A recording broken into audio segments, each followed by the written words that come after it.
Tech has already been hit, and other industries are just months away from massive cuts. Artificial intelligence company warns that AI is about to wipe out millions of jobs in the next few years, even calling it a bloodbath. The last time the economy changed this fast, it built a middle class. Factories created stable jobs. Offices created career ladders. You could start at the bottom, learn the ropes, move up, and build a life. But this time is different. Because AI doesn't just replace workers, it replaces the steps that turn beginners into professionals. Entry level gets thinner, the middle gets squeezed, and the top, the people who can command the tools, capture the upside. So here's the real question. In the new AI economy, where did the middle class go? Today we're looking at a shift that's quietly reshaping work, and it's bigger than layoffs or hype headlines. It's about the structure of careers. For decades, most people climbed a ladder, junior to mid-level, mid-level to senior, senior to leadership. That ladder is the hidden machine that produces the middle class. Not just money, stability, predictable growth, skills compounding over time. AI is changing that machine, and this isn't a niche issue. The IMF estimates about 40% of global employment is exposed to AI, and in advanced economies that number rises to around 60%, because more jobs are cognitive and computer-based. So today we'll break down three forces driving what you could call the hollowing: AI automating middle tasks, winner-take-most productivity, and the labor market splitting into two lanes. Then we'll talk about who wins, who loses, and how to stay out of the danger zone. The labor market also posing a big challenge for young people looking for a summer job. A new report suggests there's been a steep decline in the number of temporary jobs available. When people hear middle class, they think income numbers. But the middle class is often built from something simpler: a job ladder, a stable role that trains you, a pathway that promotes you, a system where competence gets rewarded over time. Think analysts, coordinators, junior developers, junior designers, support, operations, admin, the roles that keep the machine running. They may not be famous and may not be rich, but they're the backbone of stability. Now here's the problem: AI isn't just taking jobs. It's taking chunks of work, and those chunks are often exactly what juniors and mid-level workers used to do. Technology in which AI takes control of something, doesn't need any kind of human interaction, and just goes ahead and gets the job done, whatever it is you need doing. So when we say no middle class, what we really mean is the ladder is breaking. AI is strongest at work that's repetitive, language-heavy, pattern-based, and easy to check quickly. That includes writing first drafts, summarizing and reformatting, basic research, simple coding scaffolds, generating variations, routine reporting, and first-line support responses. None of that sounds glamorous, but it's crucial because that work used to be the training ground. A junior marketer learned by writing drafts. A junior analyst learned by cleaning data and building weekly reports. A junior legal assistant learned by summarizing documents and preparing templates. A junior developer learned by shipping small features and fixing bugs. Now imagine a manager looking at their team and realizing, AI can do 30 to 50% of the routine work instantly. Do they fire everyone? Not necessarily, but they might stop hiring. Investors and boards are asking management teams, how are you using AI? Why aren't you using AI? Can AI help you streamline costs? That's the first quiet signal of a middle-class squeeze. The entry-level rung disappears.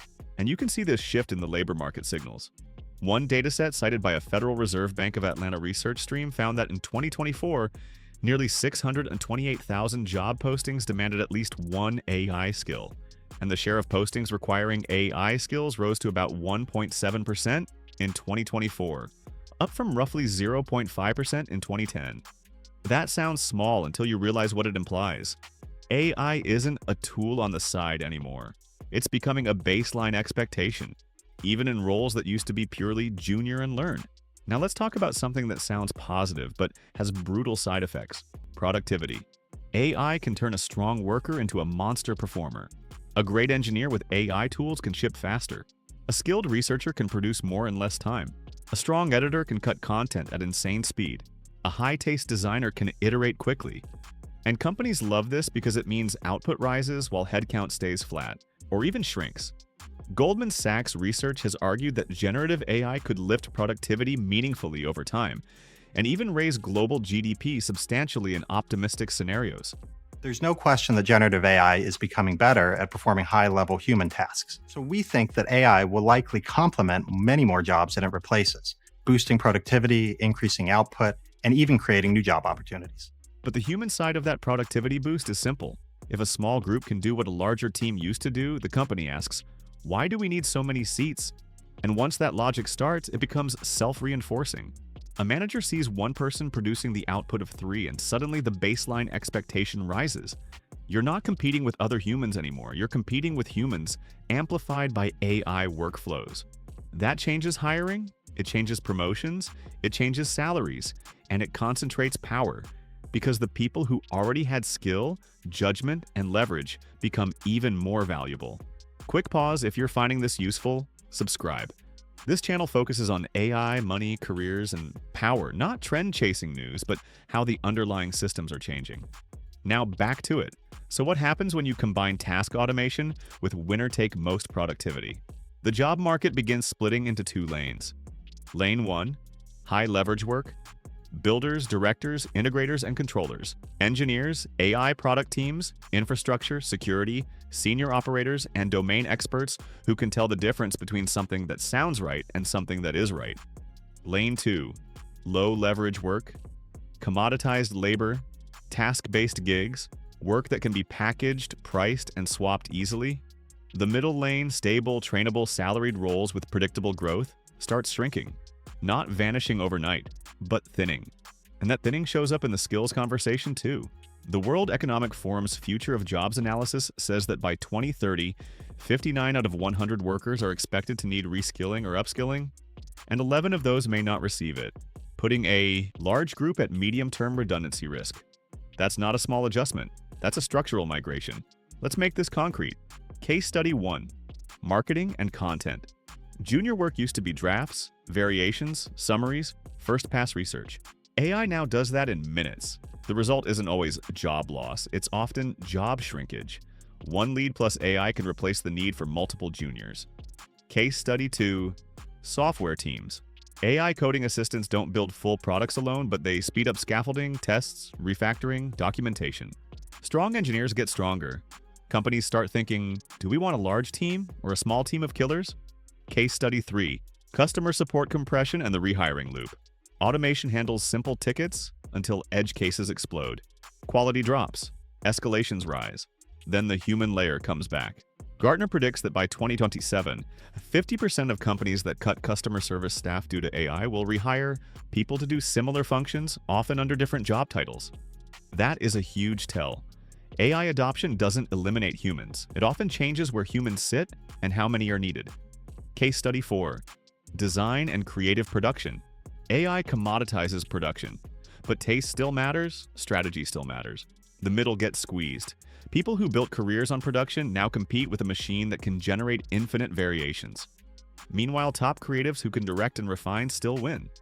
Case Study 5. Management's AI fantasy. Executives want AI to be a cost-cut switch, but deployment has hidden costs: quality assurance, compliance, security, and brand risk. And a lot of leaders are openly admitting the returns aren't showing up yet.